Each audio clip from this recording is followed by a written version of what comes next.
Seja bem-vindo. Este não é um vídeo sobre glória, conquistas ou poder no sentido superficial da palavra. É um convite ao silêncio, à reflexão e à lucidez. Hoje, voltamos nossos olhos para Marco Aurélio não como imperador, mas como homem. Antes do trono, antes das guerras, antes da história gravar seu nome em mármore. Vivemos em uma época barulhenta, acelerada, onde a mente raramente encontra repouso. E talvez seja exatamente por isso que a voz de um homem que viveu há quase 2000 anos ainda soe tão atual. Marco Aurélio não escreveu para impressionar o mundo, mas para não se perder dentro dele. Ao longo deste vídeo, você não encontrará promessas fáceis, nem conforto vazio. Encontrará princípios, clareza, disciplina interior, a mesma base que sustentou um homem cercado pelo caos sem que ele abandonasse a própria integridade. Respire.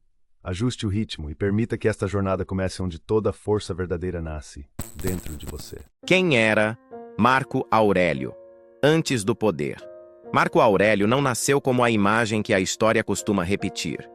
Antes das estátuas, antes dos livros, antes do título de imperador, existia um menino de saúde frágil, introspectivo e silencioso, vivendo em um mundo que não tinha paciência para a fraqueza. Roma valorizava força, conquista, prestígio, mas Marco crescia diferente.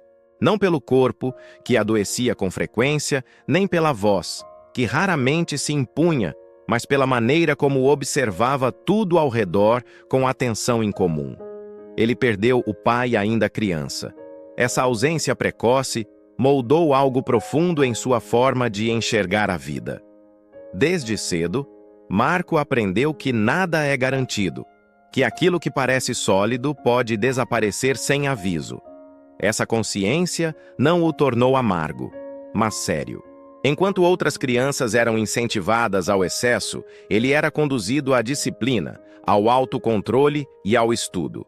Sua educação foi rigorosa, não apenas no sentido acadêmico, mas moral. Ele foi treinado para dominar a si mesmo antes de qualquer outra coisa.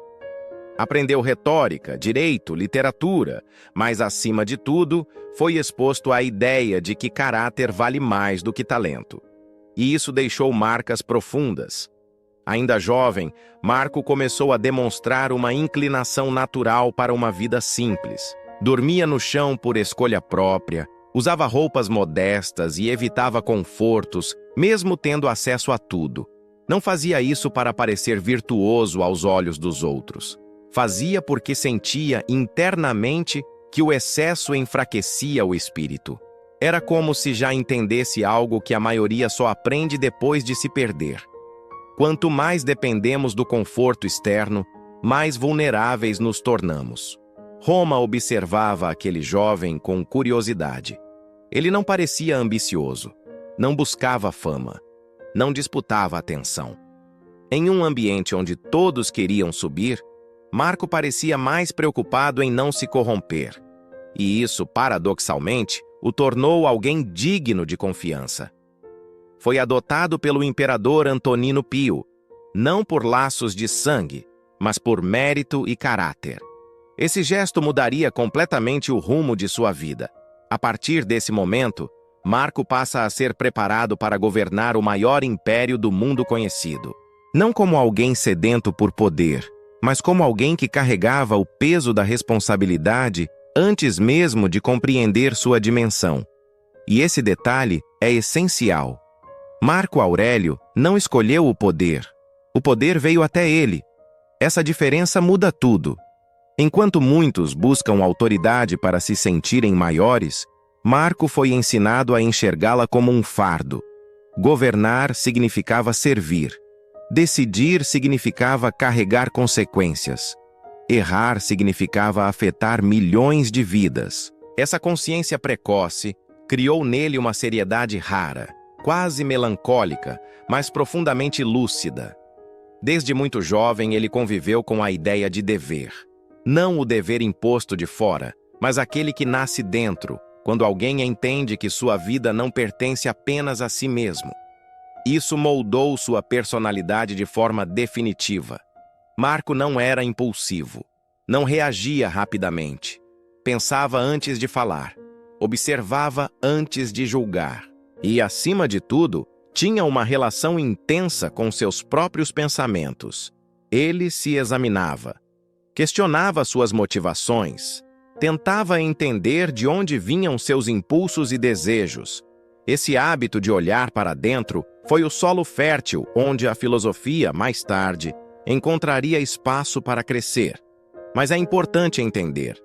Nesse momento da vida, Marco Aurélio ainda não era um filósofo no sentido clássico. Ele era um jovem tentando se manter íntegro em um mundo que constantemente puxava as pessoas para a vaidade, para o orgulho e para o excesso. E talvez seja exatamente por isso que sua história começa a fazer sentido para nós.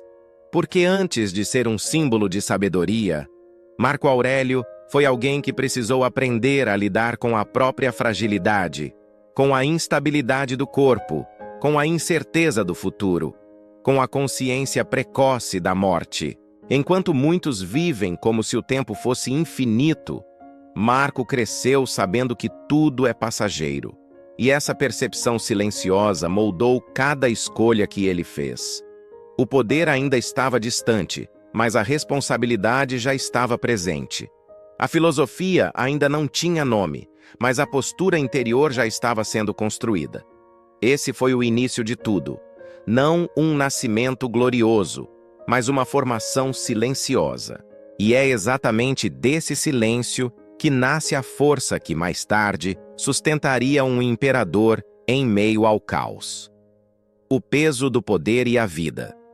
Sob pressão constante, quando Marco Aurélio assume responsabilidades maiores dentro do Império Romano, a imagem que muitos imaginam, de luxo, controle e tranquilidade, simplesmente não corresponde à realidade. O poder, para ele, nunca foi sinônimo de conforto. Foi, desde o início, sinônimo de peso. Governar Roma significava viver cercado por problemas que nunca dormiam. Guerras nas fronteiras, disputas internas, epidemias que dizimavam populações inteiras, crises econômicas, traições silenciosas e decisões que precisavam ser tomadas sem a garantia de estarem certas. Cada escolha carregava consequências que se espalhavam muito além de sua própria vida. Marco Aurélio não governava de um trono distante da realidade. Ele estava presente. Lia relatórios, ouvia conselheiros, analisava cenários e, muitas vezes, precisava decidir sabendo que qualquer opção traria dor para alguém. Não havia escolha perfeita, havia apenas a menos destrutiva. É aqui que a maioria das pessoas quebra por dentro, porque o peso constante não vem apenas do problema em si, mas da repetição. Um problema resolve-se, outro surge. Uma guerra termina, outra começa. Uma crise é contida, outra se forma. E no meio disso tudo, o governante não pode demonstrar fraqueza. Não pode se dar ao luxo de colapsar emocionalmente. Marco vivia sob vigilância constante. Cada gesto era observado, cada palavra interpretada, cada silêncio questionado. O erro de um homem comum afeta poucos. O erro de um imperador afeta milhões. Esse tipo de pressão não é episódica, é contínua. E é exatamente isso que a torna tão corrosiva. Além das responsabilidades externas, havia o desgaste interno. Marco Aurélio perdeu filhos ainda pequenos. Conviveu com a morte dentro da própria casa. Viu amigos próximos desaparecerem. Enfrentou doenças que enfraqueciam seu corpo, enquanto a mente precisava permanecer firme. É importante entender isso. Ele não filosofava a partir de uma vida confortável. Ele refletia a partir de uma vida exausta. E é justamente por isso que suas ideias atravessaram séculos. Porque elas não nasceram do isolamento, mas do confronto direto com a realidade. Muitos, quando atingem posições de poder, se afastam da própria humanidade. Criam máscaras, constroem personagens, se escondem atrás do status. Marco fez o oposto. Quanto maior a pressão, mais ele sentia a necessidade de se organizar por dentro. Ele compreendia algo essencial. Se perdesse o domínio interno, perderia tudo. Não importava o exército, o título ou a autoridade formal. Um homem governado por impulsos não governa ninguém por muito tempo. O cansaço mental era constante, a sensação de nunca desligar, de estar sempre em alerta, de não poder relaxar completamente. Esse estado, hoje, é familiar para muitas pessoas comuns, mas no caso de Marco, não havia pausa possível. O império não esperava. E aqui acontece algo decisivo em sua trajetória. Diante desse peso, Marco Aurélio começa a perceber que o problema central não era apenas o mundo externo. Era a forma como a mente reagia a ele. O sofrimento não vinha apenas dos eventos, mas da resistência interna, da antecipação do pior, do desgaste emocional causado por pensamentos desordenados. Ele observa em si mesmo momentos de irritação, impaciência, frustração. E isso o incomoda profundamente. Não porque fossem emoções proibidas, mas porque sabia que, se não fossem tratadas, acabariam comandando suas decisões. Esse olhar honesto para dentro é raro. A maioria prefere justificar seus excessos pelo ambiente. Marco não. Ele sabia que o ambiente sempre seria difícil. A questão era quem ele se tornaria dentro dele. Aos poucos ele começa a buscar algo que não fosse apenas conhecimento, mas sustentação interior. Algo que não prometesse eliminar o sofrimento, mas ensinasse a lidar com ele sem se perder. Algo que organizasse o pensamento em meio ao caos. O poder o ensinou uma lição dura. Controle externo é ilusório. Hoje você governa, amanhã pode cair. Hoje é respeitado, amanhã pode ser traído. Tudo o que depende do mundo é instável. Essa percepção não o levou ao cinismo, mas à lucidez. Marco entendeu que precisava construir um ponto de estabilidade que não pudesse ser arrancado por guerras, doenças ou traições. Um centro interno, um eixo. E isso não surge naturalmente. Precisa ser cultivado. É nesse contexto que a filosofia deixa de ser algo distante e passa a se tornar uma ferramenta vital. Não para parecer sábio, mas para sobreviver sem se deformar por dentro. O peso do poder não o endureceu no sentido negativo. Ele não se tornou frio, cruel ou indiferente. Pelo contrário, tornou-se mais consciente da própria fragilidade humana, inclusive da sua. Ele não se via como superior, via-se como responsável. E responsabilidade, quando levada a sério, exige disciplina emocional, clareza mental e uma relação madura com a realidade. Marco Aurélio começa a entender que, se não aprendesse a governar a si mesmo, jamais conseguiria governar o império de forma justa. O inimigo mais perigoso não estava nas fronteiras, mas dentro da própria mente. Esse entendimento muda tudo, porque a partir daí, o foco deixa de ser apenas resolver problemas externos e passa a ser manter a integridade interna. Permanecer lúcido. Permanecer justo, permanecer humano. O poder não foi o que o elevou, foi o que o colocou à prova todos os dias. E foi essa prova constante que abriu o caminho para o encontro definitivo com uma filosofia que não prometia conforto, mas firmeza. O encontro com o estoicismo, não como teoria, mas como necessidade. O estoicismo não entrou na vida de Marco Aurélio como uma curiosidade intelectual. Ele não chegou a essa filosofia buscando respostas elegantes, frases bonitas ou prestígio entre sábios. O estoicismo chegou quando outras formas de sustentar a mente já não eram suficientes. Marco vivia cercado por mestres, retóricos e pensadores. Roma era um centro intelectual vibrante. Havia escolas filosóficas para todos os gostos. Algumas prometiam prazer, outras afastamento do mundo, outras ainda exaltavam o debate como fim em si mesmo. Mas nenhuma dessas abordagens resolvia o problema central que Marco enfrentava diariamente. O problema não era entender o mundo, era continuar inteiro dentro dele. O estoicismo oferecia algo radicalmente diferente. Ele não prometia eliminar o sofrimento. Não prometia felicidade constante, não prometia controle sobre os acontecimentos, Em vez disso, oferecia algo muito mais duro e muito mais útil: responsabilidade absoluta sobre a própria mente. Para Marco, essa proposta foi como encontrar chão firme em meio a um terremoto. O estoicismo parte de uma ideia simples e desconfortável. Existem coisas que estão sob seu controle e coisas que não estão. Tudo o que está fora desse limite não deve comandar sua paz. Essa distinção, aparentemente óbvia, muda completamente a forma de viver quando levada a sério. Marco começou a perceber que grande parte de seu desgaste não vinha dos eventos em si, mas da luta interna contra aquilo que não podia ser mudado. A guerra não era apenas contra inimigos externos, mas contra expectativas irreais, desejos de controle absoluto e reações emocionais automáticas.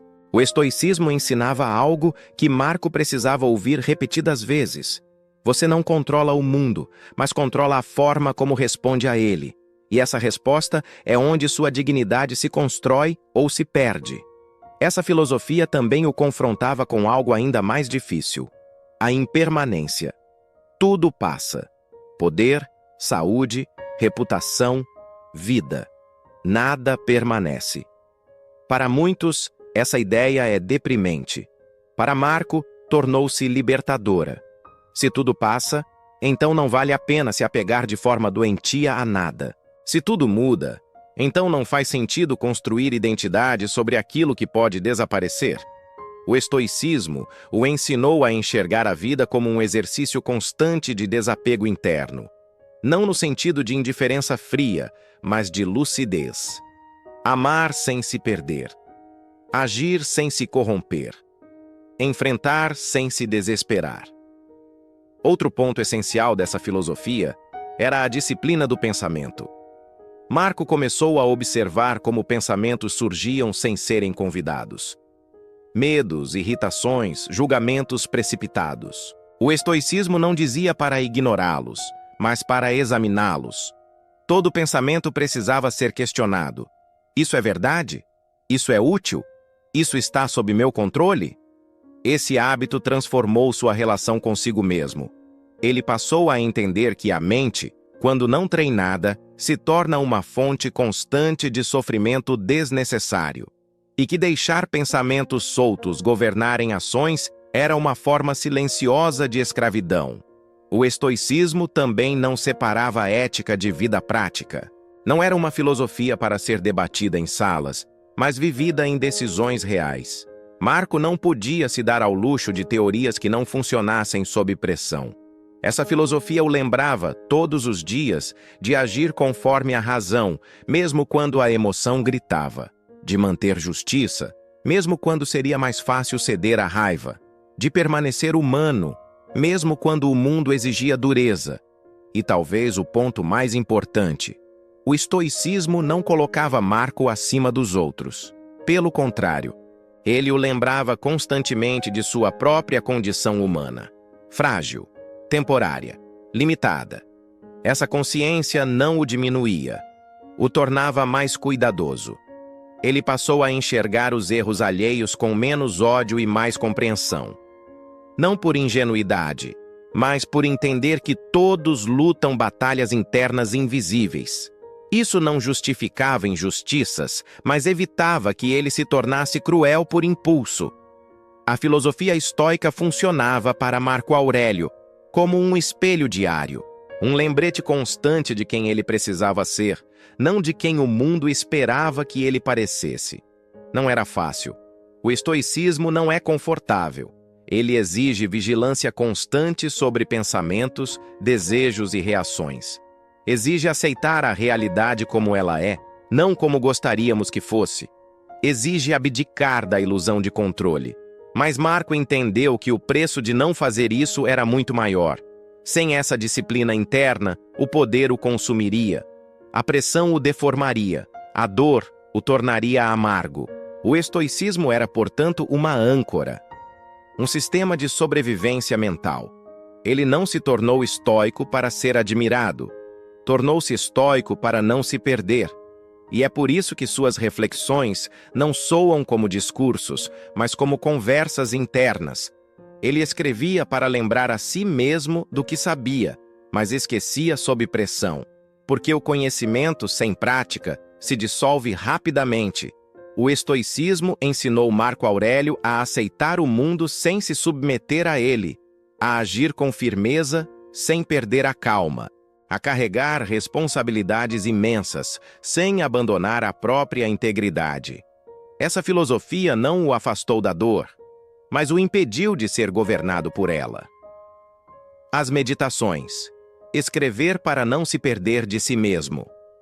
As meditações não nasceram com a intenção de serem lidas por outras pessoas. Marco Aurélio não escreveu para ensinar, convencer ou impressionar. Ele escreveu porque precisava. Precisava organizar a mente, alinhar o caráter e lembrar a si mesmo, repetidas vezes, do tipo de homem que não podia deixar de ser. Esses escritos surgem em momentos de cansaço profundo, muitas vezes em acampamentos militares, longe de Roma, cercado por soldados, frio, doenças e incertezas. Enquanto o mundo externo exigia decisões duras, o mundo interno precisava de ordem. As meditações eram esse espaço de ordem. Ali, Marco falava consigo mesmo sem máscaras. Não havia plateia, não havia necessidade de parecer forte, apenas a honestidade de alguém que sabia que poderia falhar se não permanecesse atento. Ele se advertia, se corrigia, se lembrava do óbvio que a pressão faz esquecer. Não confie demais no conforto. Não se deixe levar pela vaidade. Não permita que a raiva decida por você. Lembre-se de que tudo passa. Esses textos revelam algo raro.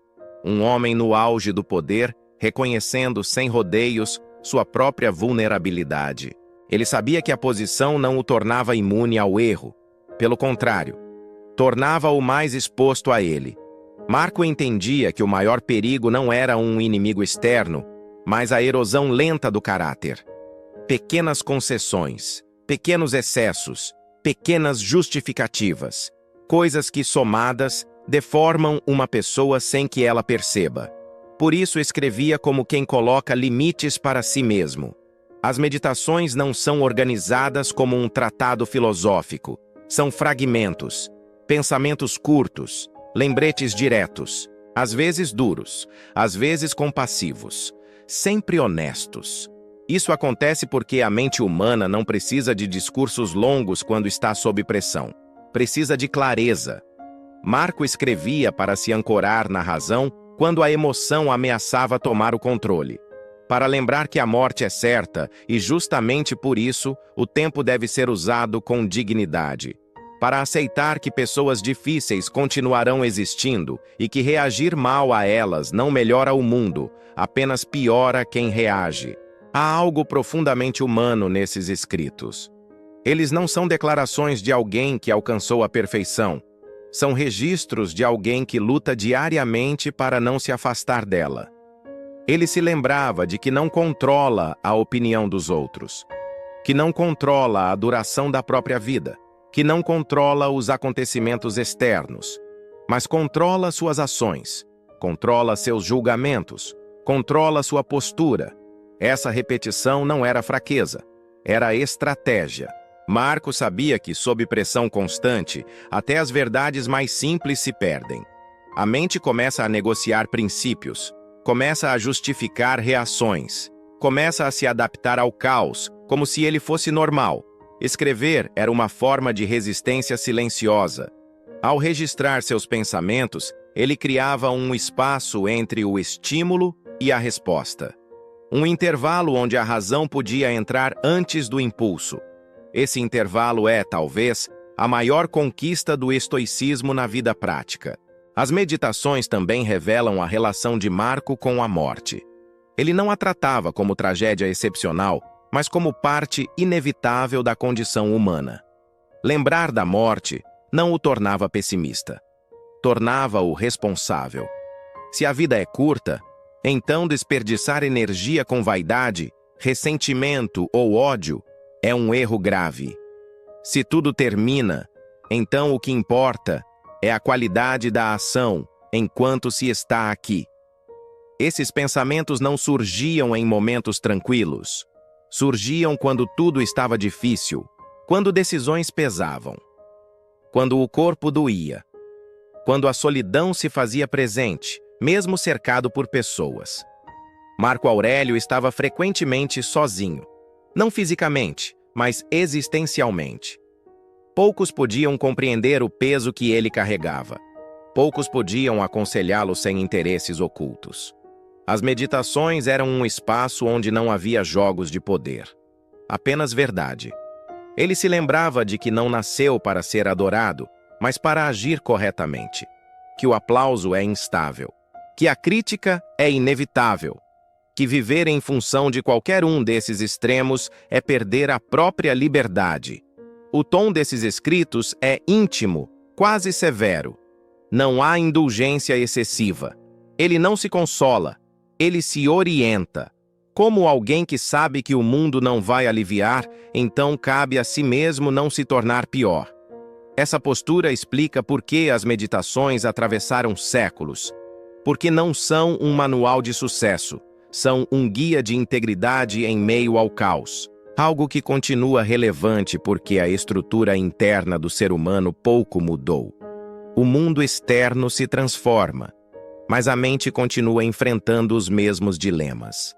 Marco Aurélio escreveu para não se perder de si mesmo.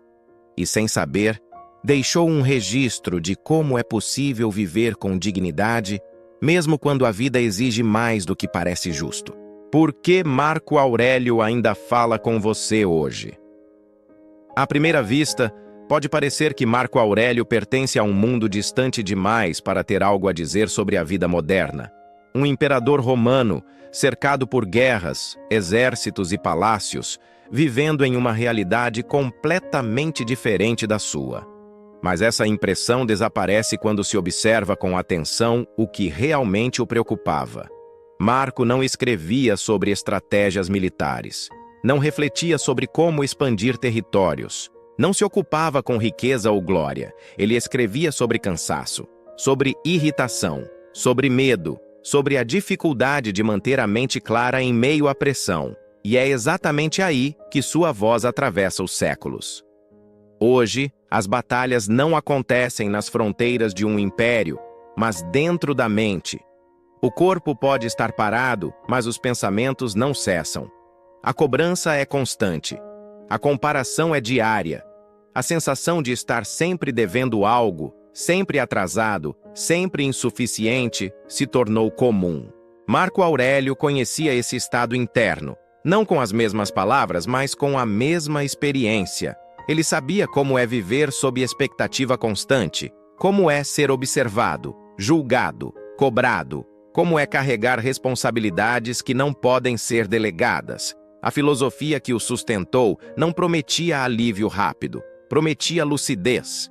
O estoicismo ensina que não é o excesso de tarefas que nos destrói, mas a forma como permitimos que elas dominem nossa mente. Que não são os outros que nos tiram a paz, mas o valor que damos às reações internas. Que não é o futuro que nos angustia, mas a tentativa de controlá-lo. Marco entendia que o sofrimento humano não vem apenas da dor, mas da resistência inútil a ela. Quanto mais lutamos contra o inevitável, mais energia desperdiçamos. Aceitar não é desistir, é parar de sangrar internamente. Vivemos em uma época obcecada por conforto. Evitar desconforto virou o objetivo de vida. Marco Aurélio vivia o oposto. Ele não buscava conforto. Buscava firmeza. Não tentava eliminar a dor, mas impedir que ela o tornasse injusto, impulsivo ou amargo. Essa diferença é crucial. Quando tudo vai bem, qualquer filosofia parece funcionar. O valor real de uma visão de mundo aparece quando tudo está difícil. Quando as coisas não saem como o esperado. Quando a vida exige mais do que parece razoável. Marco não perguntava: por que isso está acontecendo comigo? Ele perguntava: como devo agir diante disso? Essa mudança de pergunta muda tudo. Hoje, muitas pessoas estão cansadas não porque fazem demais, mas porque pensam demais. A mente nunca descansa. Está sempre projetando cenários, revivendo conversas, antecipando problemas. Marco Aurélio reconhecia esse movimento interno e sabia que ele precisava ser interrompido conscientemente. Ele lembrava a si mesmo que o presente é o único lugar onde a ação é possível, que o passado não pode ser alterado, que o futuro ainda não existe, que viver fora do agora é viver em constante tensão.